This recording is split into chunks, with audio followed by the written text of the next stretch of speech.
కొంచెం వెనక్కి పెట్టి సెల్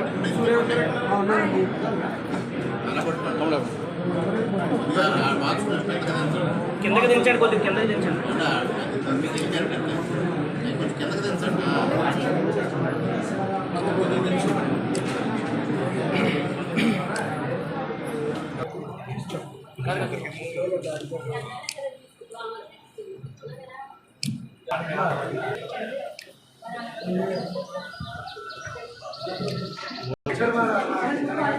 కొంచెం వెనక్కి జరిగాయి గోవింద్ గోవింద్ ఎవరికి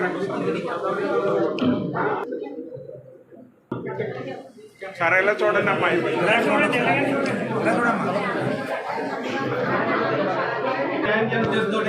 ఆవిడ కూడా పట్టాలు ఏమన్నారు, ఆవిడ కూడా 3 సెంట్లు పట్టాలు రాయడం జరిగింది.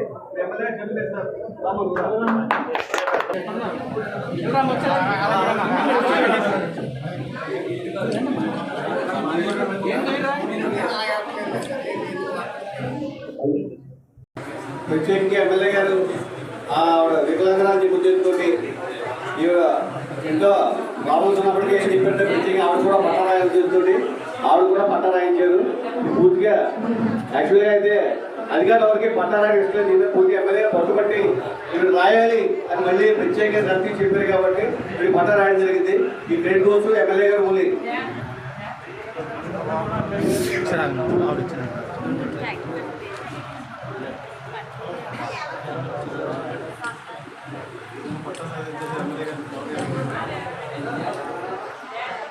ఎంఆర్ఓని ఎమ్మెల్యేని ఇంటి చుట్టూ తిట్టినప్పటికీ మేము బాధపడకుండా దాన్ని పూర్తిగా తీసుకుని గవర్నమెంట్ సెంటర్లో ఏమంటే ఇంటి చుట్టూ తిట్టినప్పటికీ ఎమ్మెల్యే గారు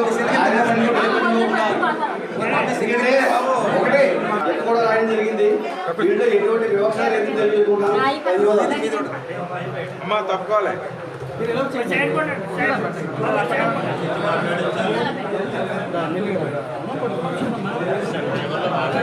చూడాలండి.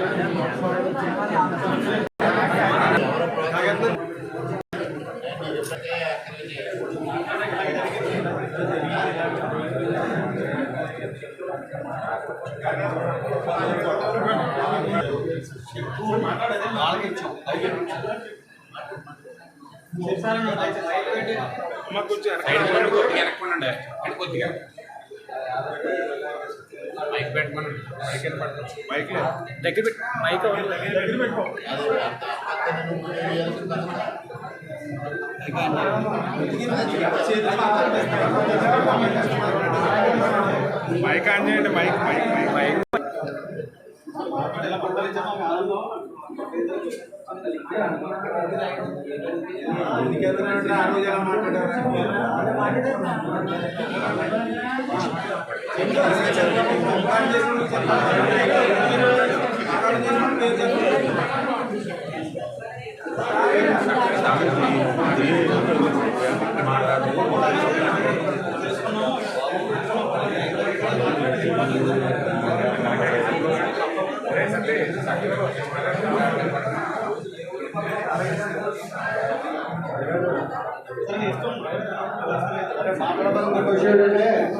దీంట్లో 4 కోర్టు కేసు వేసారు. ఆ కోర్టు కేసు కూడా విత్డ్రా చేసుకోవాలి.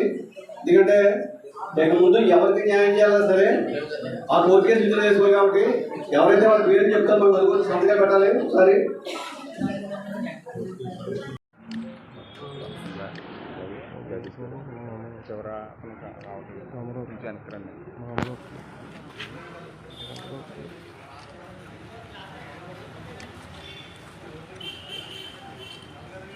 Okay sir. ఇటీవల కాలంలో ఏదైతే దోమాడ గ్రామంలో జరిగిన ఒక దురదృష్టకర సంఘటనకి ముగింపు పలకడం కోసం ఈరోజు మనందరం ఇక్కడ సమావేశం కావడం జరిగింది. ఈ సమావేశానికి ఇచ్చేసిన తహసీల్దార్ గారికి, ఎంపీడీఓ గారికి, అదేవిధంగా ప్రజా సంఘాల నాయకులు ఆదినారాయణ గారు, కొండబాబు గారు, అదేవిధంగా కృష్ణ గారు, రవి గారు, అదేవిధంగా పూర్వపు ఎంపీటీసీ సభ్యులు వరప్రసాద్ గారు, జనసేన ఉభయ గోదావరి జిల్లాల సమన్వయకర్త మాము గారు, దేవానంద రెడ్డి గారు, వీరస్వామి గారు, కృష్ణ గారు, అదేవిధంగా దోమాడ గ్రామానికి చెందిన దొరపయ్య గారు, గోవింద్ గారు, చౌదరి గారు, మిగిలిన పెద్దలు, గోవింద్ గారు, ఈ కార్యక్రమానికి విచ్చేసిన మండలం అన్ని గ్రామాల నుంచి విచ్చేసిన కూటమి నాయకులు, అదేవిధంగా ఇక్కడ బాధితులు, ఈ గ్రామ ప్రజానీకం, మీడియా మిత్రులు అందరికీ పేరు పేరున నా హృదయపూర్వక నమస్కారం. ఇవాళ ముఖ్యంగా ఈ సమస్య ఏ విధంగా ఉత్పన్నమైంది, ఈ సమస్యను ఏ విధంగా పరిష్కరించాలి అనేది ఒక ప్రశ్న. కొండబాబు గారు, అదేవిధంగా కృష్ణ గారు, ఆదినారాయణ గారు చాలా వివరంగా చెప్పారు. సమస్యని పక్కదారి పట్టించడం, బాధితుల భుజంపైన తుపాకీ ఎత్తిపెట్టి నన్ను కాల్చాలనుకోవడం చాలా అవివేకమైన చర్యను కూడా ఈ సందర్భంగా తెలియజేస్తా ఉన్నా. ఇక్కడ జరిగిన విషయాన్ని వక్రీకరించారు. ఏ రోజు కూడా మేము అడిగిన దానికి ఆయన సమాధానం చెప్పాల. 2021లో లేఅవుట్ పర్మిషన్ ఇచ్చారు. ఎవరి ప్రమేయంతో లేఅవుట్ పర్మిషన్ వచ్చింది? ఇక్కడ ఎవరైతే దోమాడ గ్రామ ప్రజాప్రతినిధి ఉన్నారో వారికి తెలియకుండా, వారి ప్రమేయం లేకుండా 2021లో లేఅవుట్కి పర్మిషన్ ఇచ్చారు. అరుణ అదొకసారి స్పష్టం చేయమని మాట్లాడితే మాజీ ప్రజాప్రతినిధి కానీ, స్థానిక నాయకులు కానీ ఇంతవరకు దానికి స్పందించాల. అదేవిధంగా మీకు పట్టాలు మంజూరు చేశారు 2021లోనే. ఎందువల్ల మీకు హడావిడిగా పట్టాలు మంజూరు చేశారు? ఏ విధంగా చేశారు? దానికి సమాధానం చెప్పాల్సిన బాధ్యత ఉంది. అదేవిధంగా 2022లో అంటే లేఅవుట్ అప్రూవల్, తర్వాత మీకు పట్టాలు ఇవ్వడం, 3వ స్టెప్పు వాళ్ళ చేత లేఅవుట్ యజమానుల చేత R&B అధికారులకి ఒక విజ్ఞాపన పత్రం ఇప్పించారు. దాంట్లో ఏం రాస్తుంది? ఆల్రెడీ మాకు లేఅవుట్ అప్రూవల్ వచ్చింది, అక్కడ ఎవరైతే R&B స్థలంలో ఆక్రమించుకుని ఉన్న కుటుంబాలు ఉన్నాయో వారికి వేరే చోట పట్టాలు ఇవ్వడం జరిగింది. వారిని మేము ఖాళీ చేయమని కోరుతూ ఉంటే వారు మమ్మల్ని డబ్బు డిమాండ్ చేస్తూ ఉన్నారు. కాబట్టి మీరు జోక్యం చేసుకొని ఆ స్థలాన్ని ఖాళీ చేయించమని కోరారు. ఇంట్లో విషయం మీ అందరికీ అర్థమై ఉంటుంది. ఇదంతా ఎవరి ప్రమేయంతో జరిగింది? 2021లో శాసనసభ్యుడు ఎవరు, 2022లో శాసనసభ్యుడు ఎవరు, ఇవన్నీ ఎవరి ప్రమేయంతో జరిగింది? ఆ విషయాలు అడిగితే ఎవరు అంటున్నట్టు అసలు విషయం చెప్పకుండా అసలు విషయాలు ప్రజా సంఘాలకు కూడా జరిగిన వ్యవహారాలు తెలియకపోవచ్చు. గతంలో ఏం జరిగింది, ఎప్పుడు లేఅవుట్ పర్మిషన్ ఇచ్చారు, ఎప్పుడు దానికి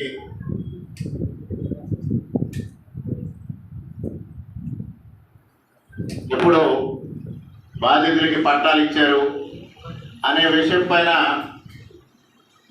ఈ ప్రజా సంఘాల నాయకులకు కూడా అవగాహన ఉండకపోవచ్చు. కానీ తెలుసుకోవాల్సిన బాధ్యత మాత్రం వాళ్ళకు ఉంది. ఆ బాధ్యత విస్మరించి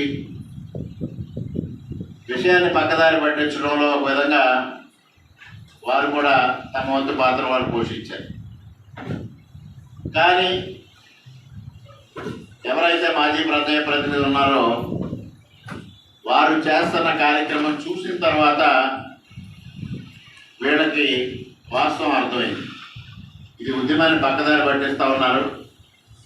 మనం బాధితులకి పరిష్కారం చూపాలి, న్యాయం చేయాలని మనం వస్తే మన ఉద్యమాన్ని వాళ్ళు వాడుకొని మన భుజాలపై తుపాకీ ఎత్తిపెట్టి అధికార పార్టీని ఇబ్బంది పెట్టాలని ప్రయత్నం చేస్తున్నారనే వాళ్ళు శుక్రవారం చేస్తా ఉన్నాము. ఈ రోజు ఇక్కడికి వచ్చి కార్యక్రమాన్ని నిర్వహించడం జరుగుతూ ఉంది. ఇటీవల కాలంలో మెక్కువరు మండల ప్రజా పరిషత్తుకి సంబంధించి ఎన్నిక జరిగినప్పుడు మాజీ ప్రజాప్రతినిధి ఒక మాట మాట్లాడడం జరిగింది. ఎవరో కక్కున్న కూడు కోసం కక్కుర్తి పడుతూ ఉన్నారు, ఎవరికో పుట్టిన బిడ్డకి మీరు పేరు పెట్టుకుంటా ఉన్నారు అని. ఇక్కడ ఆయన నిన్న మాట్లాడారు వీడియో, ఇదంతా నా వల్ల జరిగింది, నేను ఉద్యమం చేసిన వల్ల జరిగింది అని. ఉద్యమం ఎవరు చేశారు? ఈ వేదిక మీద ఉన్న ప్రజా సంఘాలు చేశారు.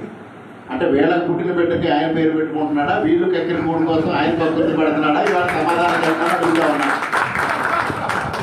మాటలు మాట్లాడే ముందు వెనక ముందు ఒకసారి ఆలోచన చెయ్యాలి. ఇది ఎప్పుడు మనకు వస్తుందో తిరిగి వస్తుందో ఆలోచన చేసుకుని మాత్రం మాట్లాడాలి. ఏ నాయకుడైనా మాట్లాడేటప్పుడు, ప్రజల మధ్యన మాట్లాడేటప్పుడు ఆచితూచి వ్యవహరించాల్సిన అవసరం ఉంది. ఈ వాస్తవాలు ఏదైతే 2021లో లేఅవుట్ ఇంప్రూవ్ అయిందని, పట్టాలు ఇచ్చారని, ఈ వాస్తవాలు గంగాధర్ చౌదరి గారు, అదేవిధంగా దోమాణ నాయకులు, మిగిలిన మండలంలో ఉన్న కూటమి నాయకులు మాట్లాడితే గంగాధర్ చౌదరి గారిని ఉద్దేశించి తాటదేస్తాను, తోలుదేస్తాను, ఏంట భాష. చదువుకున్న వ్యక్తి, అందులో వైద్యులంటే సాధారణంగా మనందరికీ ఉన్నది చాలా సాత్వికంగా ఉంటారు, చాలా మంచి మాటలు మాత్రమే వారి నోటి నుంచి వస్తాయని అనుకుంటాం. అలాంటి వ్యక్తి నోటి నుంచి దుర్భాషలు, నన్ను ఉద్దేశించిన దుర్భాషలు, కూటమి నాయకులను ఉద్దేశించిన దుర్భాషలు ఇష్టం వచ్చినట్టుగా 14 రోజులు ఒక వీరంగం సృష్టించారు. ఇప్పటికి కూడా ఈ సమస్యని అలా సాగదీయాలి. సాగదీసిన తర్వాత ఎవరికి ఏ ప్రయోజనం చేకూరకూడదు, తనకు మాత్రమే రాజకీయంగా ప్రయోజనం చేకూరాలి అనే ఒక దుర్బుద్ధితో ఈ కార్యక్రమం వారు నిర్వహించడం, వారి ఆలోచన విధానాన్ని ఈ వేదికమైన ఉన్న సంఘ నాయకులందరూ గ్రహించడం, వారు ఈ దళిత సంఘాలకు సంబంధించిన పెద్దలు ఎవరైతే ఉన్నారో వీళ్ళది ఒకటే లక్ష్యం, జరిగిన నష్టానికి భర్తీ చెయ్యాలి, ఎవరైతే బాధితులు ఉన్నారో వారికి న్యాయం జరగాలి. వాళ్ళ ఏకైక ఎజెండాతో వాళ్ళు ముందుకు వచ్చారు.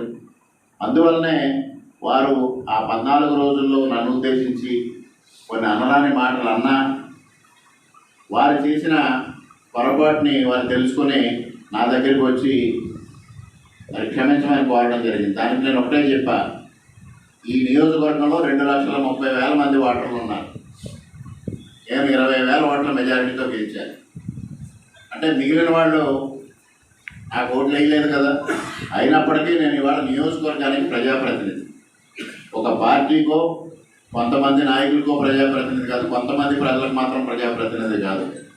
నియోజకవర్గంలో ఉన్న ప్రతి పౌరుడు నా దగ్గరకు వచ్చి తనకున్న సమస్య చెప్పుకొని తన సమస్యని పరిష్కారం చెయ్యమనే హక్కు వాళ్ళకు ఉంది, చేయాల్సిన బాధ్యత నాకు ఉంది. అది నా సిద్ధాంతం. ఆ రోజు కూడా చెప్పా, కొండబాబు గారి సమక్షంలోనే హెచ్డిఎస్ సమావేశంలో కూడా నేను ఆ విషయాన్ని చెప్పాను. ఇవాళ అదేవిధంగా చెప్పారు, సమస్య వైద్యం గాయం ఒక చోట జరిగితే వైద్యం ఒక చోట జరుగుతూ ఉంది.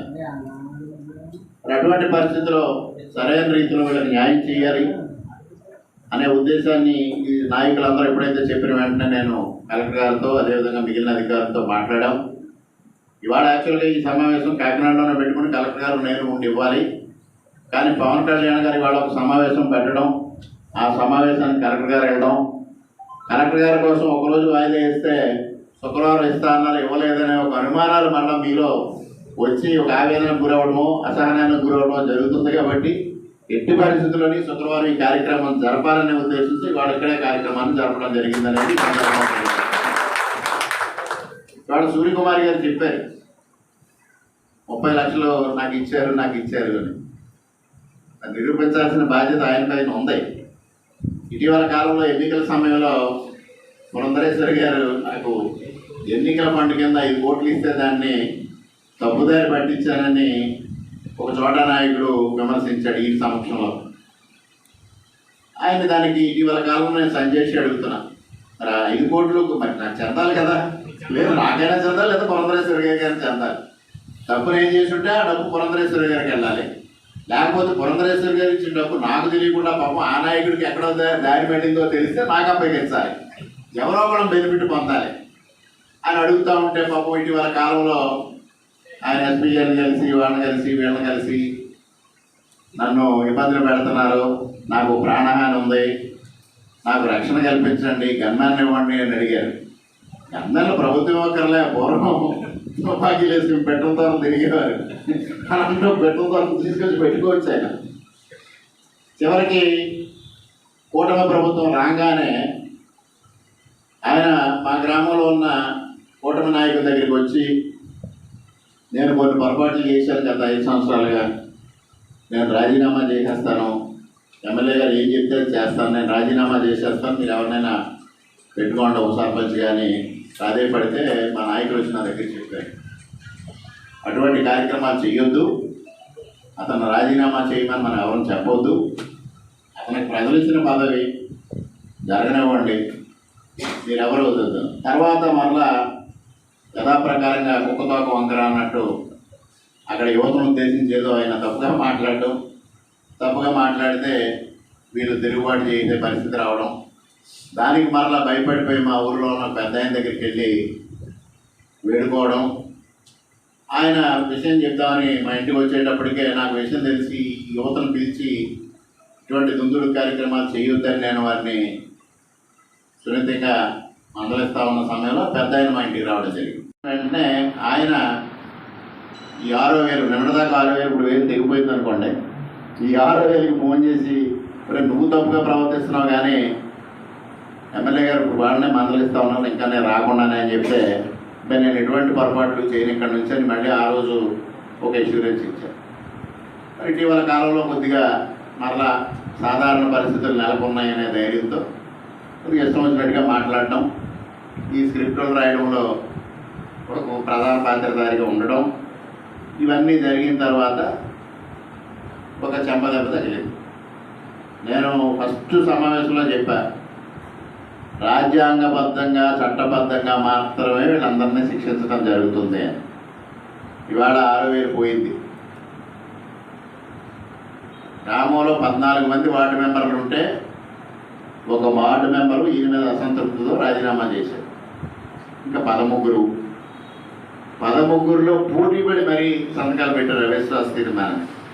ఇంకా 2 చోట్ల కూటమి నేతలు స్థానిక నేతలు వాళ్ళని అసలు తీసుకోవద్దని అభ్యంతరం పడడంలో 9 మంది మాత్రమే అవిశ్వాస తీర్మానం ఇచ్చారు, లేకపోతే 11 మంది ఇద్దరు. చివరికి ఏమైంది, వాళ్ళ ఇల్లు చుట్టూ తిరిగాడు 2 రోజుల పాటు. వాళ్ళందరూ స్పష్టంగా చెప్పారు, నీ అహంకారానికి, నువ్వు ప్రదర్శించిన దర్పానికి, నువ్వు అవినీతి పూర్తిగా చేసి ఇవాళ మమ్మల్ని అందరినీ ఇబ్బందులు పాలు చేసావు, మేము ఎట్టి పరిస్థితుల్లో రాజీ పడే ప్రశ్న లేదు, నిన్ను దింపుతామని. ఇంకా విధి లేని పరిస్థితుల్లో అవిశ్వాస తీర్మానం ఆర్డీఓ గారికి వార్డు మెంబర్లు అందరూ వెళ్ళి 2 గంటలకు ఇస్తే 4:30-5 గంటలకు వెళ్ళి రాజీనామా సమర్పించుకున్నాం. ఏం జరిగింది, ఆయన రిజైన్ చేసేస్తానని భయపడిన రోజు అటువంటి వ్యవహారాలు వద్దని నేను చెప్పాను. ఇవాళ చేయాల్సిన పరిస్థితులు కొని తెచ్చుకున్నాను. ఇది ఇవాళ గ్రామస్థాయి నాయకుడితో అయ్యింది. ఇది ఇంకా ఉన్నాయి. ఎప్పుడో జైలు నుంచి వచ్చినప్పుడు చెప్పాం, ముందుంది ముసళ్ళ పండుగ, ఇంకా ఉన్నాయి ముసళ్ళ పండుగలకి. నోరు జారే ముందు మనం 1కి 10 సార్లు ఆలోచన చేసుకొని మాట నోటి నుంచి బయటికి రావాలి. ఇవాళ వీళ్ళు కక్కిన గూడు కోసం ఆయన కక్కుర్తిపడి వాడి ఉద్యమాన్ని తీసుకున్నాడా? ఇవాళ ఈ ఫలితం వీళ్ళకి పుట్టిన బిడ్డ అయితే ఆయన నా ఫలితం అని నిన్నటి రోజున వీడియో తీసాడా అని అడుగుతా ఉన్నా. అదేవిధంగా ఎంపీపీ గారు డిమాండ్ చేసినట్టుగా 30 లక్షలు అని మాట్లాడారు. 30 లక్షలకి సమాధానం చెప్పమని అడుగుతాను. బాధితులు ఎదురుగానే నేను మొదటి రోజు నుంచి చెప్తున్నా, అక్కడికే వస్తా, మీ సమక్షంలోనే కూర్చుంటా. 30 లక్షలు నాకెవరిచ్చారు, 21లో లేఅవుట్ అప్రూవ్ చేసినప్పుడు ఎవరికి ఎంత ముడుకులు పుట్టినాయి, ఆ విషయాన్ని నేను బహిర్గతం చేస్తా, సిద్ధంగా ఉన్నారా అని అడుగుతా ఉన్నా. ఇవాళ ఒక మంచిదనం, ఒక రాజ్యాంగబద్ధంగా ఒక పదవి వచ్చిన తర్వాత రాజ్యాంగం ప్రకారం చట్టం ప్రకారం వ్యవహరించాలనే ఒక నిబంధనకు అనుగుణంగా ముందుకెళ్తా ఉంటే అది చేతగాని తరంగానో లేకపోతే మరో విధంగానో భావిస్తే పరిణామాలు ఇప్పుడు ఉదాహరణ జరిగింది, ఇంకా ఉదాహరణలు చూస్తారు. ఇదంతా కార్యక్రమం ఎందుకు జరుగుతూ ఉంది అంటే మీ అందరికీ కూడా వాస్తవాలు తెలియాలి. బెక్కమూరు మండల ప్రజా పరిషత్ ఎన్నిక జరిగిన తర్వాత 20 మంది వైఎస్ఆర్సీపీ ఎంపీటీసీలు ఉంటే బెక్కమూరు మండల ప్రజా పరిషత్ అధ్యక్ష ఎన్నిక బీజేపీకి వచ్చింది. దానిపైన పైనుంచి ఆ రోజు దాదాపుగా జరిగిన వాటిలో కొద్ది మంది మాత్రమే కూటమికి వచ్చినాయి. దాదాపుగా 50 పైన జరిగితే 19 మాత్రమే కూటమికి వచ్చినాయి. మిగిలిన మెజారిటీ శాతం వైఎస్ఆర్సీపీ మరలా తిరిగి నిలబెట్టుకోవడం జరిగింది. అటువంటి పరిస్థితిలో అధిష్టానం నుంచి ఒక పిలుపు వచ్చింది. 20 మంది ఎంపీటీసీలు ఉండగా ఎందుకు చేజార్చుకున్నావు? నీ అసమర్థత వల్ల చేజారిపోయింది ఇది. నీ నాయకత్వం లేమి వల్ల ఈ వ్యవహారం జరిగింది. నువ్వు రేపు భవిష్యత్తులో పనికొస్తావా రావా అనే ఆలోచనతో వాళ్ళు మాట్లాడారు.